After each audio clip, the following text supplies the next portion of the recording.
బంగాళా బౌ చేసుకుంటూ మాట్లాడుకుందాం రండి. నార్త్ లో ఒక కపుల్ ఉండేవాళ్ళు. తన వైఫ్ ఉన్నట్టుండి జిమ్ కి వెళ్ళడం స్టార్ట్ చేసింది. అలా రోజు జిమ్ కి వెళ్తూ జిమ్ లో ఒక అతనితో అయితే అఫేర్ పెట్టుకుంది.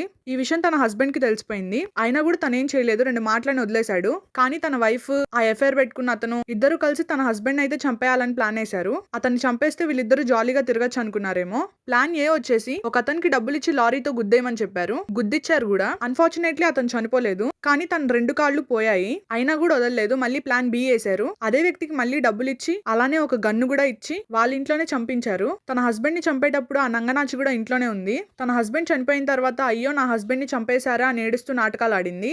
ఈ ఇన్సిడెంట్ అయితే 2021 లో జరిగింది. ఆ గన్తో కాల్చిన వ్యక్తిని మాత్రమే పోలీసులు పట్టుకొని కేసు క్లోజ్ చేశారు. 3 సంవత్సరాల తర్వాత రీసెంట్ గా మళ్ళీ ఆ కేసు ఓపెన్ చేశారు. రీఓపెన్ చేసి డీప్ గా ఎంక్వైరీ చేస్తే ఈ కథ మొత్తం వెనకాల తన వైఫే ఉందని తెలిసింది. 2025 లోనే మొన్న తన వైఫ్ ని, తను అఫైర్ పెట్టుకున్న అతన్ని, ఇద్దరిని అరెస్ట్ చేశారు.